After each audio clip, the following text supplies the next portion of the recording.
Back with another episode of the DJs Need Love 2 podcast. I go by the name DJ Monae. I'm DJ Battio. And we got DJ Roots Queen in the building. Oh. What's up, y'all? First and foremost, I just want to thank you guys for having me. I'm very excited to be here. You know, especially with DJs, we have a lot of podcasts and do so much stuff to shout other people out and talk about other people's brands. So when somebody actually called me to talk about mine, I'm like, wow, thank you. Thank you for coming. We love the DJs, man. Let's do it. So how did you get started in DJing? Well, I've been DJing since I was a kid, since I was about 17. And I really got started. It was actually a really sad story, but I'm going to tell you guys anyways. DJs Need Love 2. Let's hear it. We here for it. My dad, he died in a car accident when I was 17. And I just started going to raves and parties and stuff. And, you know, I would be at after-hours events and, you know, house parties, and everybody had the turntables set up, and I would get up there and I would DJ, and it made me feel better. It was like one of the only things that made me feel better. And I just loved the love that I felt like when about 6 months later, I was DJing in clubs and stuff, and I just loved the love that I felt. It was just like a completely different vibe from the whole like depression and the school that I was in, and everybody was really whack, and people, I don't want to say bullied me, but they weren't very nice to me. So it was like a place that I could go be around people, and everybody loved me, everybody was accepting of me, and I was like finally like accepted and popular. Wow. You know? So where is Roots Queen from? Okay, I'm from Tampa, Florida. Ooh, Tampa. We got Florida in the building. Yes. Florida's here. So we've had two other females. The last two females we've had, they've all started, like Stormy, she did EDM. Yep. And I think Queen of Spade, she started with like reggae, I think. Yeah. She's from Canada. So why hip-hop? Well, I don't just DJ hip-hop. Okay. That's the thing about it, is that people think that I just DJ hip-hop. I did start with reggae and hip-hop, and then I moved on to drum and bass. Like, really, when I started DJing, I started with drum and bass, jungle. So, like, it was rave. I don't want to say EDM, because EDM didn't exist. This is 90s shit. So, you know, this is like 90s shit. I was already collecting records and stuff before that, but I didn't have turntables yet. You know, I was, like, making mixtapes, you know. So rave music is more... You said drum bass. It was called drum and bass, and really what it was, the type that I like to DJ, it was really specific. It was basically like raga remixes of like dancehall and reggae and stuff. So yeah, it was kind of like, and they'd be like, come again, selector, you know, shit like that, because I came from a reggae background. So yeah. And as far as like hip hop goes, I mean, that shit really chose me. Yeah. I mean, it really, really chose me, because I just never really got booked that much for like a lot of EDM type stuff after a certain, it's not that I really didn't get booked that much, it's that I didn't really want to anymore. I felt like the scene in Atlanta was like turning really corny, and it just wasn't my vibe anymore. So I really was going on to like other things, and I DJ'd a lot of different stuff like rare grooves, funk, soul, dancehall, 45s, and this was all on reggae, like on records. So we used to like go digging, and so we would be spinning all vinyl. It wasn't, I think, Final Scratch or whatever, that had just released. Serato wasn't even out yet, so we were still doing like a lot of stuff with vinyl and doubles and stuff like that. And really, so many different artists like kept hitting me up about helping them with their music, that was, and I started getting booked for like a lot of showcases and stuff. So I just kind of had to go with the people that were booking me and wanted to work with me, instead of chasing the scenes that like were very male dominated, that didn't really give females like any headlining bookings or good paid bookings. You know what I'm saying? Like, I could have more control and be the boss that I wanted to be, like doing showcases and for independent artists and things like that. So when did you get to that point when you're like, this is what I want to do? This is it. Like when you moved to Atlanta, like, I was already a DJ when I moved here. Yeah, but what point were you at, like, this, I want this to be my career? Oh, I would say about definitely I've always wanted it to be my career, to be honest with you. I would definitely say, like, when I started being a DJ really full time and everything, and wanted to be I would say 2006. 2006. 2006 was that's a good time for music right there. Yeah, it really, really was. It was super fun. Yeah. It was a super fun time. And I can really say that it wasn't until after I had my son that I really was doing like full-time gigs after I had him and got back into it and everything. So I'd say 2011, 2012. Okay. So let me ask you this question: showcases. What's your preparation with getting ready for showcases? Being around a whole lot of, it's not always men all the time, but just a whole lot of just strangers with music. How do you prepare to be? Let's just say, how do you prepare to be harassed? Oh, how do I prepare to be harassed? Well, to be honest with you, I make sure that I had some good sleep. And I had a good nap. Get some good sleep in, DJs. Yeah. I really prefer for people to airdrop me their shit right before. I don't give a fuck about your music before, because it just loads up my email, and we've had a bunch of different ways that we do it. Okay, so that's different from what we heard. Okay, talk about it. Yeah, I mean, to be honest, just airdrop me that shit right when we get there, because I'm about to delete it off right afterwards. You know, I don't have. Let's talk about it. Let's talk about it. It's a good song. Even then, I just don't got the hard drive space. Okay. You could submit it to me in a freaking DJ service packet, even if it's a good song. To be honest with you, the shit, like with a lot of these showcases, these people don't have their shit together anyways. It's not labeled properly. You know, like if you wanted to submit your official like metadata DJ service pack along with your payment, then we can talk. Yeah. Period. Yeah. So they gotta come. It gotta be right. You gotta come right. Yeah, you just do. You know, you got to think like everybody wants to figure out how to not pay us. No, motherfucker, you finna motherfucker pay me. I'm glad you said that. I think people are really trying to figure out a way to not pay the DJ. Why is that? I don't know. Even the photographer. I know. I don't know. The hookah people get paid before us too sometimes. No, ain't nobody get paid before me. Like you was talking to Smooth earlier about. I just had to walk away from an entire freaking company of. I basically walked away from like all my club gigs. My other place got burned down. Buckhead Saloon got burned down. I had to walk away. Rest in peace, Saloon. Yeah, I had to. So a lot of the after hours, a lot of the places that I got shut down. So if you guys know, like recommend me. It's hard out here for DJs. Yeah, it's just recommend me, because I feel like people don't even really like. It's all so many new people here. Yes. You know what I'm saying? I feel like they might not even know me, because I go to these clubs. I'm like, who the fuck they hire? Yep. But then I gotta realize they probably not getting paid that much, because I'm gonna get motherfucking. So let's talk about that. How do you feel about that? Younger DJs coming to Atlanta, taking over the club scene, maybe taking less than what we would get paid. Well, I mean, undercutting's always been a thing, and it's not just the younger DJs. You got a bunch of younger promoters out here too, and I just think that a lot of us that have been seasoned and done a lot in this city, I don't want to say older, because it's definitely not an age thing. I think it's because the new people, it's got nothing to do with age. It's about how long they've been in Atlanta. Yeah. You know what I'm saying? And so I feel like they're just like getting here and things like that, and they're willing to do more, and they're hungrier than some of us are, and they're willing to put up with more bullshit than we are. Like, I'm not about to be sexually harassed. You're not going to cut my paycheck in half. Right. I'll slap the shit out of you. You know what I'm saying? Right. So a lot of times I don't get called because they know they can't play with me. Yeah. You know? Let me ask you this question. What is the biggest misconception of a DJ right now? The biggest misconception of a DJ? And then do female DJs. Okay, yeah. The biggest misconception of a DJ is that like all we do is DJ all day and all night, and like we don't have other things that we do in life. Like I'm been DJing a very long time. There's so many more things that I do besides being a DJ, like actually DJing at events, like so much. You know, you got to think, I work for Zaytoven, I'm his DJ. So right now I'm planning a video shoot next week with Yella Beezy. So I'm gonna be with Yella Beezy. When have y'all ever seen a producer have their own DJ? Yeah. Drummer Boy, I used to be Drummer Boy's DJ too. Yeah. Okay. But I like Zay's crew and the people around him because they're like more family oriented. Everybody's like married or has a wife. You know what I'm saying? It's like kind of like a couples type thing. It's just like, and you know, with Zay being a Christian and everything like that, especially being a white girl. Like, I kind of need people that I can trust, that I can go on the road with, and I know that I'm safe. You know what I'm saying? Because everybody thinks that, you know, crazy shit about white women sometimes. So what's the biggest misconception of female DJs? Female DJs? Definitely that we don't know how to DJ. Yeah. Okay. I'm gonna pose that right now. What about getting the bigger gigs? Like, definitely the bigger gigs. Like, we don't get as much bigger because gigs. you guys are good.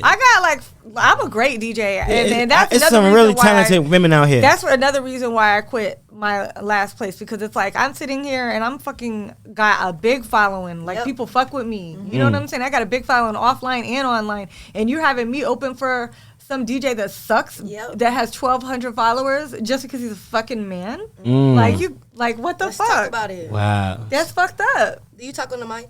Hell yeah! I worked at Onyx as a strip club DJ for 5 years. I would talk on the mic. I talk a lot of shit. So let's ask a strip club question then. Yeah. Female DJ, how were you talking to those women? Like, you know what I'm saying? Because men, we got our way of you gotta strip do club it completely DJing. Like, different. I don't talk to.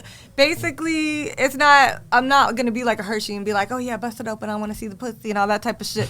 I say a lot of different shit. You know what I mean? Like I'll be like, these broke motherfuckers get out the club. Yeah. And I've hosted events and I've gone on stage and seen of women post. I'm like, women tipping. I'm like, how a bitch gonna throw more money than you? How a bitch in here got more money than you? Oh, you don't get your back door. Your exit money at the end of the night. Oh, we'll see. That's what I really liked about Onyx is that they would collect that shit for me. Oh, yeah. So I would get into it with bitches when I was at other clubs. Let's talk. That's what we want. Mean. Like, that's what we want. Yeah, talk about it. Yeah. Like, yeah, you know what though? Like they all came back. They would still do it. I'd be like, I'm gonna need my money, girl. Like I know I saw how much you paid. Like I actually make you sound like a madam right now.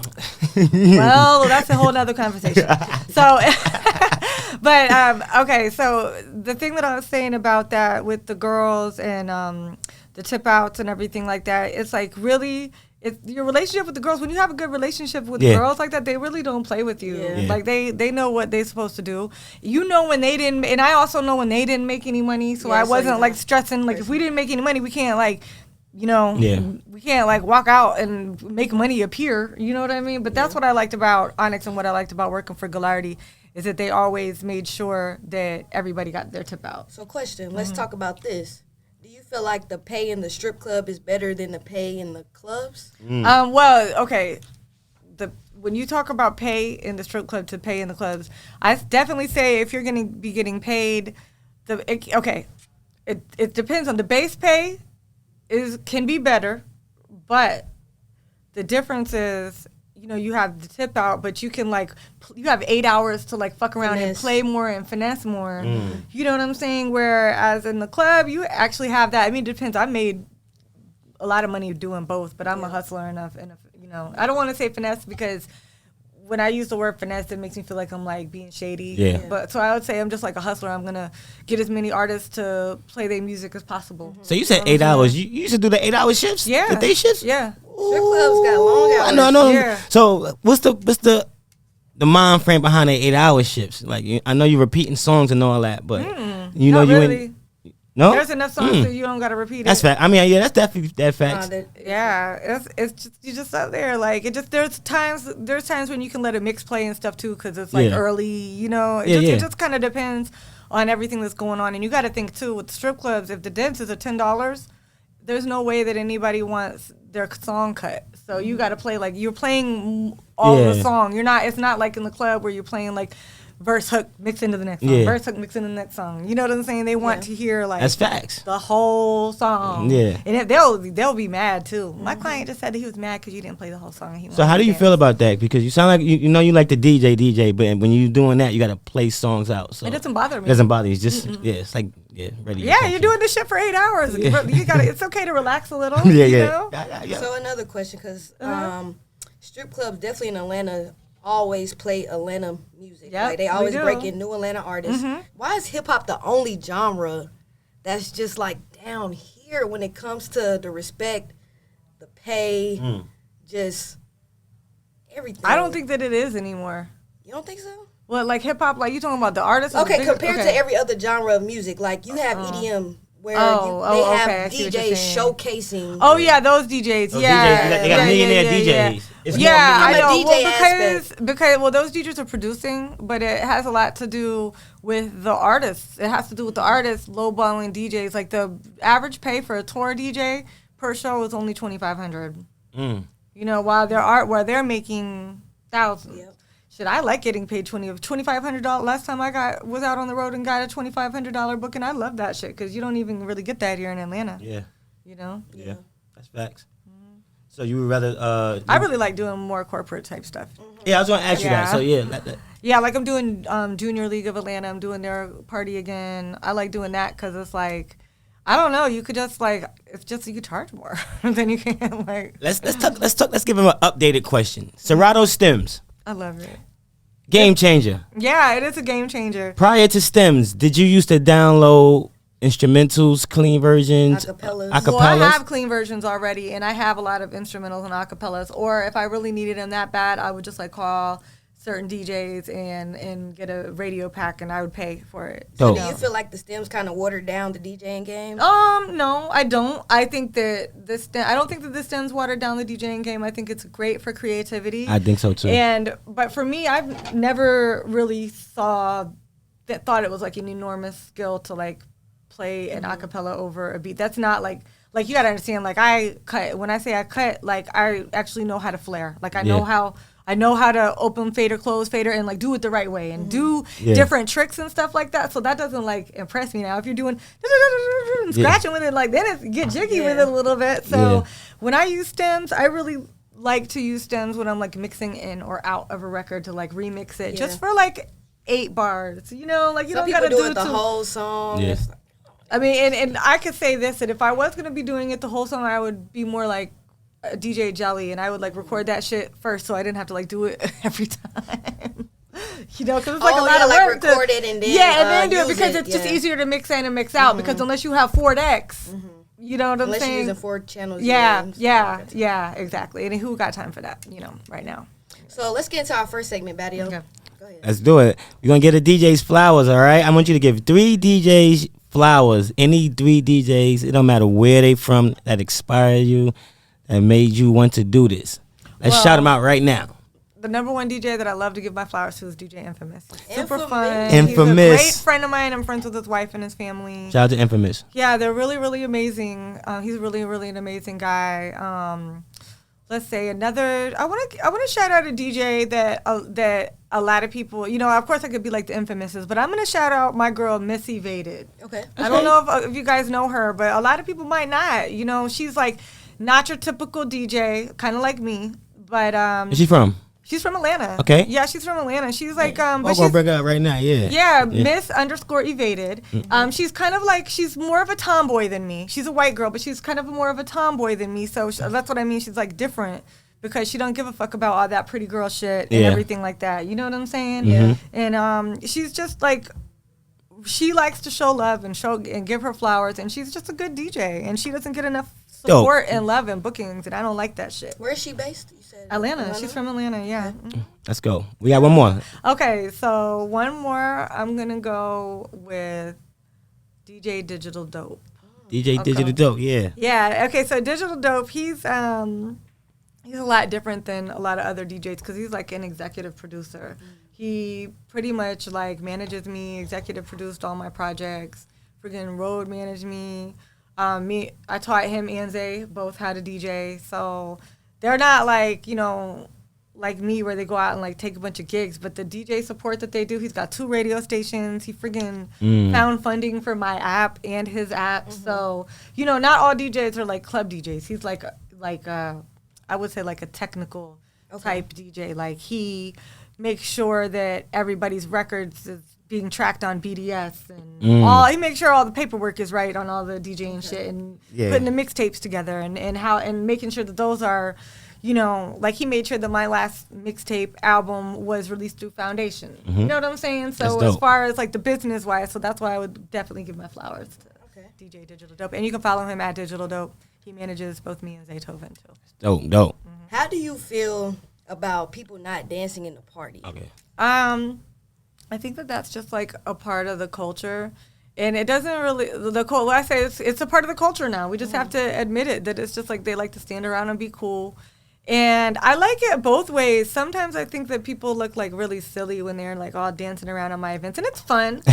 I think, but I also think that some of the music is hard to dance to, like now. Okay, you know, it really, really is. Like if I'm at TikTok. Let's talk about it is. It's not the same type of dancing anymore. It's like everybody wants to be all like, you know. So sometimes when I'm at my bar gigs, I like it. I play older music. You know, I might play a bunch of G-funk and shit because you know that they're all gonna be dancing to Dr. Dre and stuff. You know, and then everybody dances and has fun and stuff. But if I'm like at the club or I'm at the strip club or any place like that, and I'm like hosting a party and I got a section of rappers here and a section of rappers there, and this rapper's gonna be here and that rapper's gonna be there, like you know nobody's gonna be dancing. They're gonna be smoking. So I want to shout out to the city of Atlanta. Atlanta has embraced a lot of us DJs. Yeah. But this is not the city for dancing anymore. No. What city is the best to DJ in right now? The city that's best to DJ in right now. Man, I don't even know right now. I want to put in on that. Okay. Don't get mad at me, ATL. You know what I'm saying? A female DJ because Atlanta used to be a dance. It used to be this. But during COVID, I think New COVID. York, all them came down here. So now the Atlanta scene is a more up north type of crowd. So let's talk about it. We're gonna talk about that. Yeah, definitely. Okay. I would say because New York was closed. Yeah. So because I can remember gosh, what year was that? 2014. I was actually the first DJ to DJ at department store. It was called Aerosol, and I did a dance hall set upstairs, and every person in the entire place was dancing. And I just haven't seen that in a long time, and I know it's not me because I'll be like, I could DJ that same set today, and it wouldn't even get the same reaction, you know? So, I mean, to be honest with you, this past year since August, I've been doing a lot of family. I've been more family-oriented. So I've had to put my kid in a different school, so I have to drive to and from, and there's nobody there to do that for me. So as far as traveling goes, I haven't been able to travel like I used to. Okay. And I just found out I have to go to Europe in March. I have to go to London, so I'm trying to find a house sitter that I can trust to drive my kid to school. I'm what the fuck am I gonna do? So what's the mental health behind all this? As you want to be able to, I know you dealt with your passing of your father, and then reality of having a child. People don't understand. They just want you to be a DJ, and they want you to be there on time, and they want you to. Oh yeah, I'm always there on time. So what's the mental preparation you put it behind all this? Well, like I said, I'm very, very much into self-care, so much into self-care. I make sure I lift weights. Okay. I'm in the gym all the time. I don't drink unless I. You got to go to the gym, y'all. Man. Yeah, I can't even lift your equipment. I'm DJs, go to the gym, especially when you wake up. Nobody wants to see you looking fat and sloppy up there. You definitely know as a female. So you have to have your look together, especially as a female. You just do. You got to make sure your stomach ain't out to here, all that shit. I am very, very, very funny about the way that I eat. So a lot of times you'll see me at listening parties while everybody's going over there, eating all that food. I don't eat that food. Yeah. I used to. There was a time and a place where that was how we used to eat. We used to go from listening party to listening party when we were younger. I'm glad you said listening party because I know Zaytoven had a listening party a couple years ago, and it really felt like it was for the DJs. Now a lot of listening parties, a lot of these artists are having listening parties, and there's no engagement with the DJs and things of that nature. How do you feel about that? Can we speak on that? Yeah, I don't know. I'm really funny about what listening parties I will go to. I actually just missed one that I wanted to go to the other day. So I'm funny about which ones I go to. The last one that I went to was Takeoff. So I was really Takeoff in Quavos. Okay. So I was really happy that I got to do that.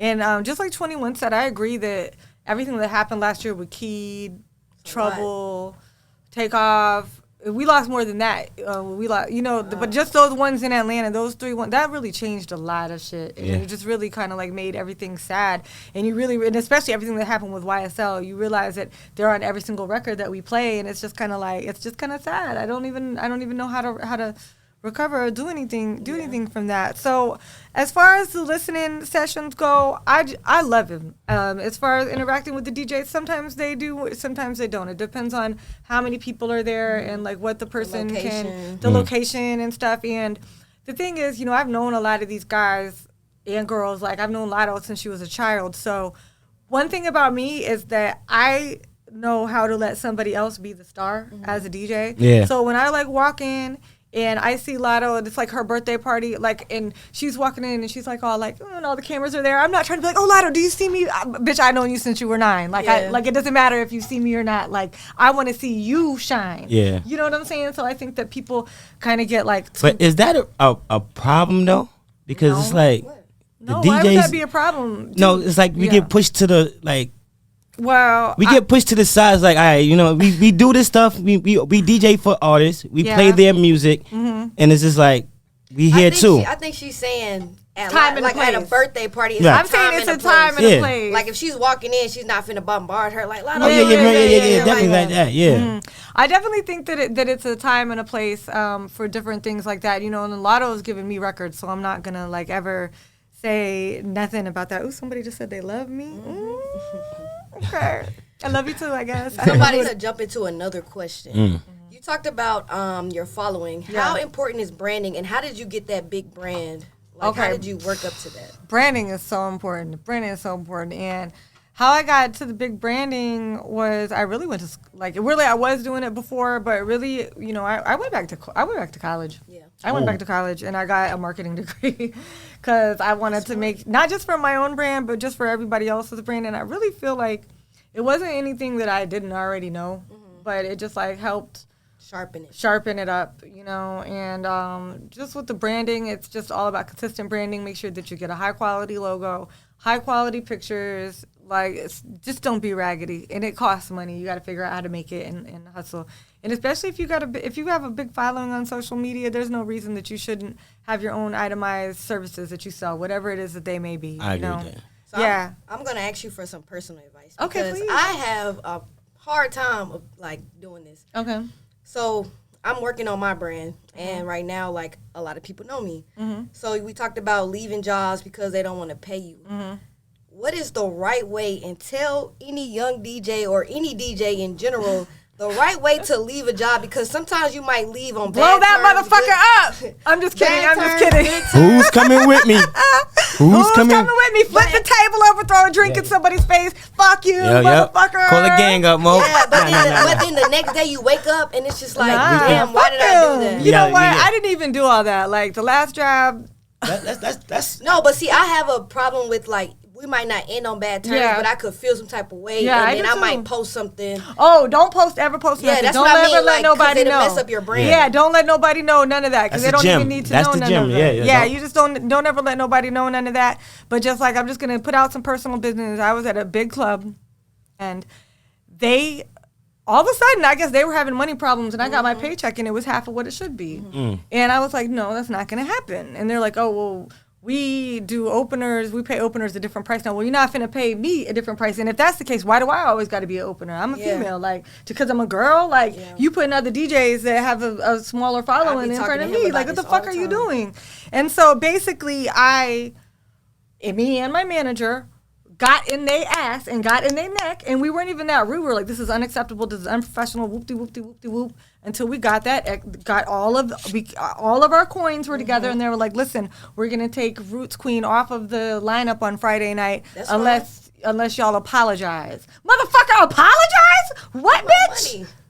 I have to apologize because you paid me late and I had to press up on your neck. That's what I'm saying. So, like, when you get in those she said it like gold. When you get in those situations, they expect us to act a certain way. Hell no, but it's when like they didn't act a certain way. Yeah. But they didn't act a certain way. Yo, you said that like gold. You know how many times promoters would make us look like the bad person when we want our money? Like, you know what? And there's and I'm going to be honest with you right now. Like, DJs Need Love too. Let's do it. There's too many DJs out here that are letting this happen just so you can say that you're in a fucking club. They just want to post it. Yeah, like, do you want to know? I'm not there because they don't want to book me. I'm not going to accept their treatment. I'm not going to lie to you. I had an issue with a couple friends that I call DJ friends that I leave a spot and they will go in there. And, and try to get and be like, oh, I want to DJ here too. But I would tell them that I'm leaving because of, I'm not leaving because of money. Reason. I'm leaving off the principle of the money. Yeah. And then they come in there behind me. It makes me look like, I don't like that I'm money hungry. And that's what the issue So what? We are all money hungry out here. Do you know how much this shit talk about it? Shit, yeah, fuck that shit. Call me money hungry. It's okay to be money hungry. Talk about it, yeah. I'm fucking Jewish, and I shied away from that shit. Yeah. I didn't even know I was Jewish till I was 19. I was like, wait a minute, I'm supposed to have money. I'm Jewish, motherfucker. The Jewish run the DJ game. Kanye. But nah, for real, like, you got to be about your money. You don't think that Zaytoven and all these people that got millions of dollars, 21 Savage, Yellow Beezy. Listen, we booked Yellow Beezy for our video shoot next week because we're doing a record with him. So you guys know, trust me, that motherfucker's about his money. Monte's laughing at you right now. Oh, I hate Monte. That motherfucker. I know DJ Monte's about his motherfucking money. Monte ain't never play about his money. No, DJ Jelly damn sure doesn't play about his money. So there's no reason that we should be playing about our money just because we want to be in these clubs. If we'll all stop being so thirsty for these whack ass gigs, then they would have to fucking start charging more. But they're like, oh, I'm just not an established DJ yet. It doesn't matter whether you're an established DJ or not. Do you hear a lawyer being like, I'm not an established lawyer yet, so I'm just gonna charge less than everybody else? That's hard. Bitch. I like the way you said that. fucking or a apartment. doctor or something or anything, you know, like we gotta stick together because their bottle prices went up, the entry price went up, everything else went up, so the DJ rate that's got to go up too. So Queen, who runs the party? Who runs the party? The DJ absolutely runs the party, but I will say that the DJ runs the vibe, okay, and the event and the things that are going on. Okay. But That's a as good far edit. as the Good party, edit, yeah. but as far as the party goes, a party is supposed to be a partnership of several people, of everybody, and people aren't supposed to be arguing and being shady and trying to do people dirty. It's supposed to be like several promoters and several DJs, and everybody's supposed to all be on the same page. But Queen, that's why we called it the DJs Need Love show too, Yeah, because everybody needs love, but it's you being, leaving us out of the whole yeah, the but whole thing. I just we feel like we are getting left out of this whole tree. We are, and I'm telling you, if another reason why I leave clubs is because I bring people in and they buy bottles, and at the end of the night, I don't get my commission off the fucking bottles. Motherfucker, I want my motherfucking commission off them bottles and off the bar. So and all I was that told shit that I sold. So I mentioned this on an episode, and I was told that I was wrong. No, I was told that was something that's something separate. You No, know, you come it's to not do this, separate. and you know, I It's kind of not was like, separate. oh, you know, it makes sense, but no, it doesn't. It's not separate. Whoever the fuck said that shit is wrong. So if they came in and they booked their section, right? They booked their 3 bottle sections, their birthday, no, right? if you booked it, No, like if that's no. Talk to the promoter first. Like when they have that section list, like I'm any club that I'm in, I'd be I'm like in a group chat. Yeah, Yeah. me too. I need to see what the fuck going on. Yeah, me too. I need to know what's going on with my in section. that Like, group chat. I need to be at my section. These are my people going in. These are all the bottles I sold. I need these together. Da, da, da, da, da. Yeah, I need some of that cake. You're not gonna just keep all that. So I'm the one that brought all these motherfuckers in here. They're DJ, That's and facts. you're not gonna pay me the same amount as you paid these other DJs. So let's talk scenario. The club, the promoter brought this person in there. They brought 3 bottles. Okay. They drank they 3 bottles. The DJ is popping. They buy 3 more bottles. Now, ask the people in your lives right now. Okay. Does the DJ get a cut of the second set of bottles? I feel that if a motherfucker was your real friend, that they would tip you out on that shit. On the promoter side, yeah. Yeah. Okay. Yeah, everybody's just so fucking greedy. We're Especially set. if The they promoter got some probably did, music yeah. that they want y'all to play or something. Yeah. And forget about that part. But yeah, like if we had somebody come in Onyx and this one day we had somebody throw up $5,000. We all sat there at the bar together, the bartender, the manager, the DJ, and the girls, split it. and we fucking split that shit up. That's love right there. That's how the shit is supposed to be. I don't know when the last time they did that. Maybe Hot That was at ATL. Onyx. Rest in peace, Hot ATL. They used We to did do that that. at Onyx. We Yeah. did that at Onyx. Yeah. It is some good spots. That treated DJs good though. You know. Oh, I love going to DJ at the Cheetah. Yeah. Cheetah DJ. Cheetah, yeah. Cheetah DJ. They treat. I might need to go look up Cheetah. I haven't been Yeah. there. I've been. Oh, you never been to No, Cheetah? I've never Oh, been. yeah. What's another spot they treat DJs well? Oh. For the DJs right now, and I want to know, like, where can you go to get treated well? Monte said no friends in this industry. Nah, I know, right? He's right. Honestly, I can't even say anywhere right now where a DJ treats me well, or where any of these establishments, right, that treats DJs well. No, none. Well, you look on my Instagram. I don't never post a club or lounge. It would always just be me. You know what I'm saying? Because Yeah, I take my flyer down. yeah. That's why I tell DJs take it down once. Oh, yeah. Because now it make it seem like you're They don't representing make them. flyers for us. Yeah, they make a flyer for me. Then I'll Even put if you they on my make bio. even if they make a flyer for me, I still take that shit down. Oh, savage! I Party's love her. over. I love the Party's queen. over. Yeah, that's the shit's over. My page is about me and my podcast and my radio show and my app and and the artists that I work with and the shit that I got going on. Especially because I have a lot going on with and fuck all this DJing and club and everything like that. Let's talk about your app. Yeah. Oh, the Ooh, app. Can I talk radio. about Yeah, something go before ahead, the go ahead, app? Let's talk about what's going on really with these kids and these the music and stuff like that. Yeah. So that's why I really Because it ties into the DJs. We gotta play it. It does, yeah, because we gotta play that shit. So it ties into that, and so that's why I've been working real close with Young Dro for his foundation. He just had the It Still Takes a Village thing. I work really closely with Charbate, so we're doing an event, a festival the weekend of the 18th. She told me where it was, but the phone call cut out. So once I get the press release and everything like that. But that's going to be like a teen event. So I'm really more interested in maybe doing some teen events and stuff like that and getting some. Well, set us up for promo with that. We'll be doing the promo, yeah. I'm really just trying to look at like other things to do and like different shit to do than just these clubs. These clubs are beat right now. Because I agree with that statement. You have more fun in lounges. It's because in the clubs, they're playing music that's violent. Yeah. You know, and we love trap music. We love hip hop. We love to feel like we just want to hear some gangster shit sometimes. Yeah, sometimes. But it's too violent. It's so violent you can't dance to it. It's the trap music isn't even violent. It's drill music, and drill took the trap beats, and everybody thinks that trap music is drill music, and it's not.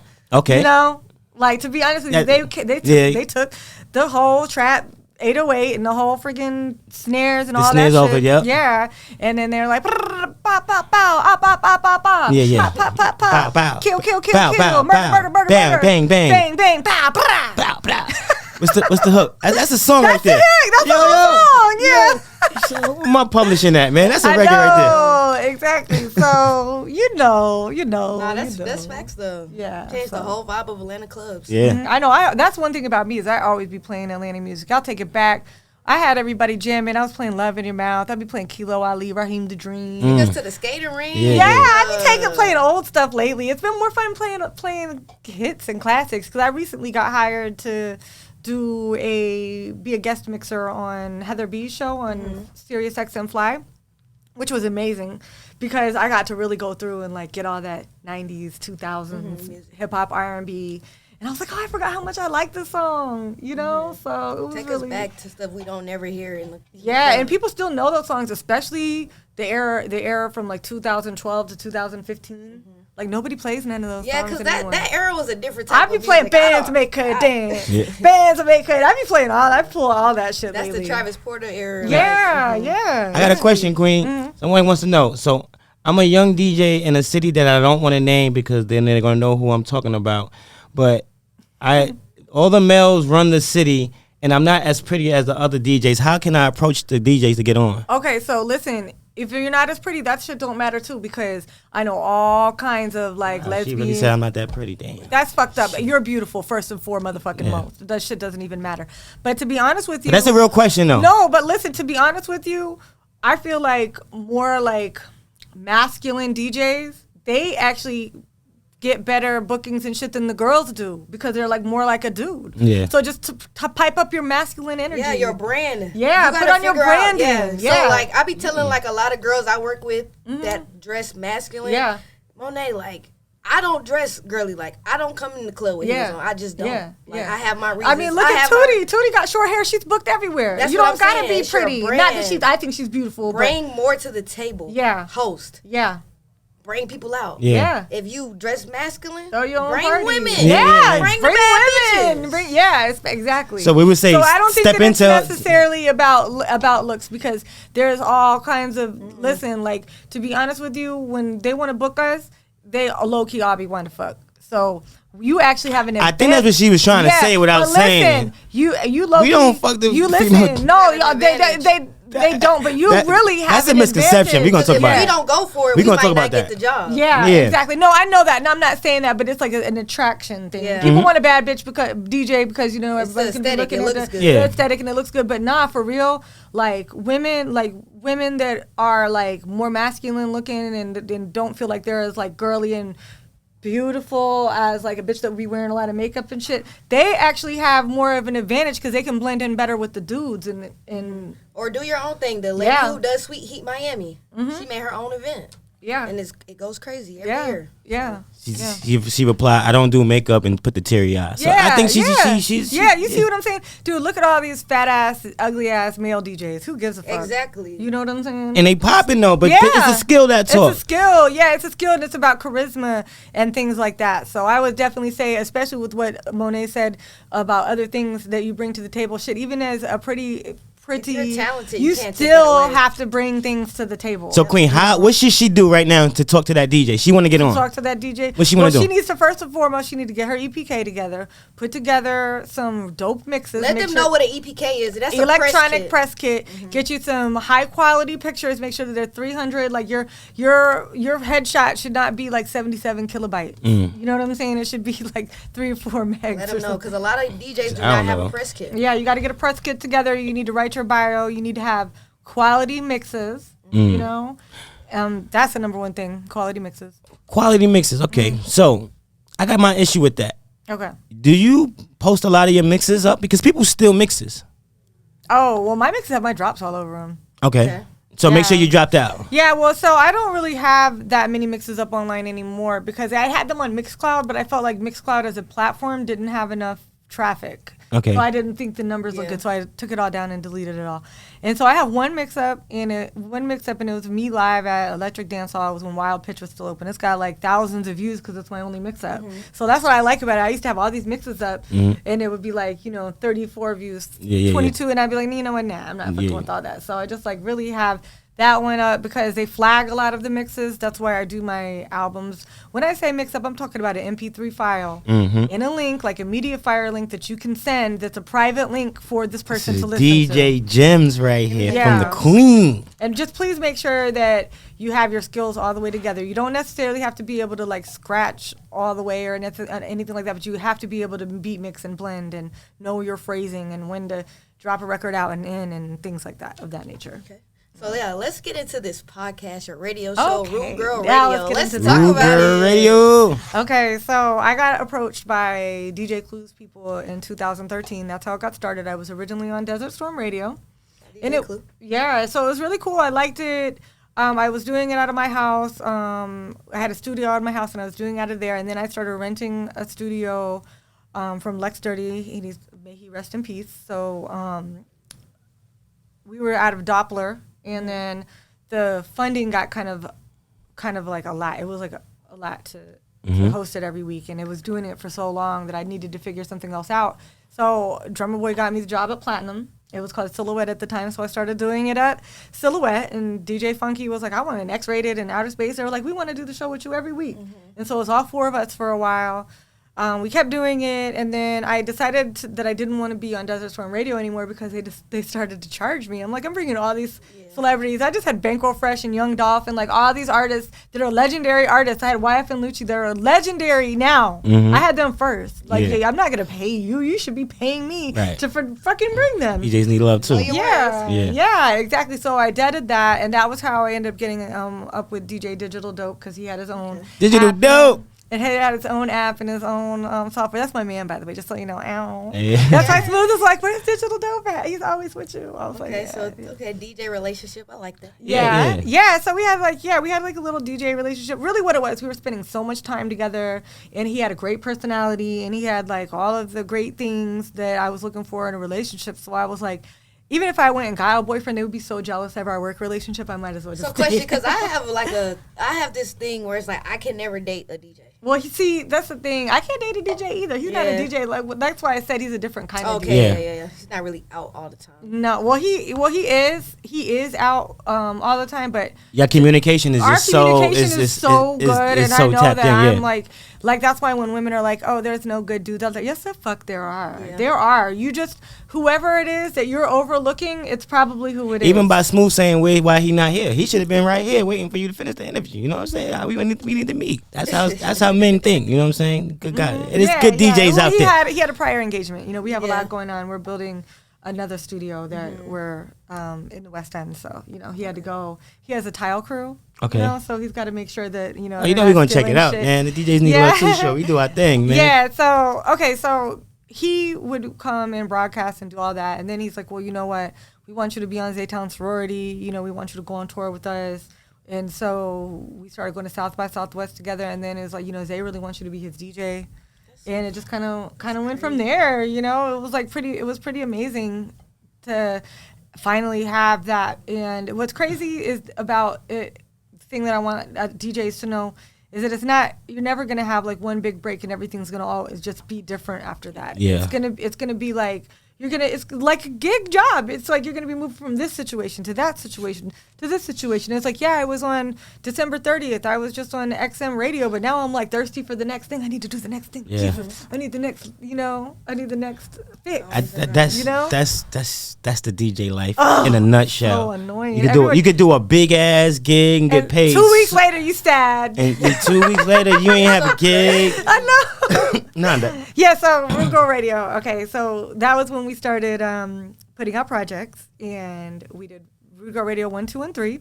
We've got Lotto on there, Bankroll Fresh, Gucci Mane. We've got a lot of great artists on there, a lot of independent acts that are, some are big, some aren't, but they still had the opportunity to be on an important project. So Yeah, so that's really good. I stopped doing it. Well, I was doing it at Onyx for a while. I stopped doing it because they didn't really have a reliable Wi-Fi. And Clear went out of business. That was kind of the problem. Oh, shit. You remember Clear? You could like take your shit around with you. Yeah. I don't know. That's right. Okay, young. Yeah. Do you know That's what I'm why we talking need about? Battio in interviews. I know. And stuff. I don't, you know. So you could basically like bring your modem everywhere with you. Okay. Like mobile Wi-Fi. Yeah. And we don't really have mobile Wi-Fi that's capable of like streaming a whole radio show like that. So we started building our own studio. And it took about 3 years to build it. And it's nothing like this. It's like our own shit, though. But it's just like we don't rent it out to people or anything. It's like literally just for us in our offices. And we've been doing it since 2019. And it's just getting bigger and bigger and better. And it's still like we're still like a mom and pop podcast. You know, we're actively looking for sponsors. We're actively looking for partners and all different kinds of stuff. So, you know. Let everybody know where they can listen to or watch your podcast. Okay, so obviously you can just type in Rugo Radio.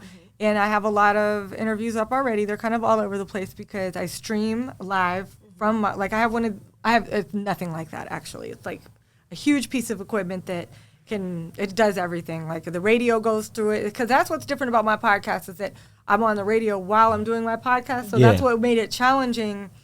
And I used to have to do a lot because there were so many mixers that the words wouldn't line up to the words on the camera, because you know the video was going faster than the audio was coming through. Yeah.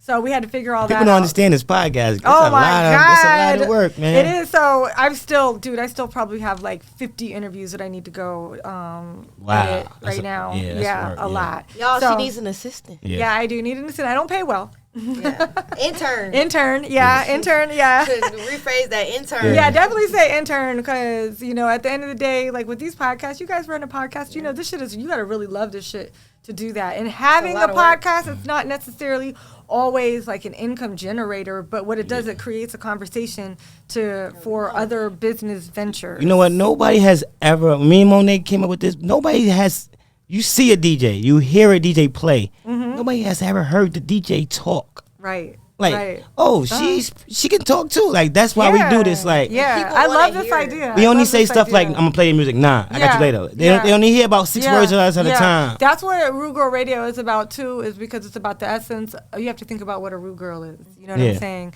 It's actually comes from London, but, you know, it's just like a type of woman that a lot of people like love to hate. You know what I'm saying? Like, look how everybody's hating on Beyonce because she's a bad bitch on her horse in the silver and everything.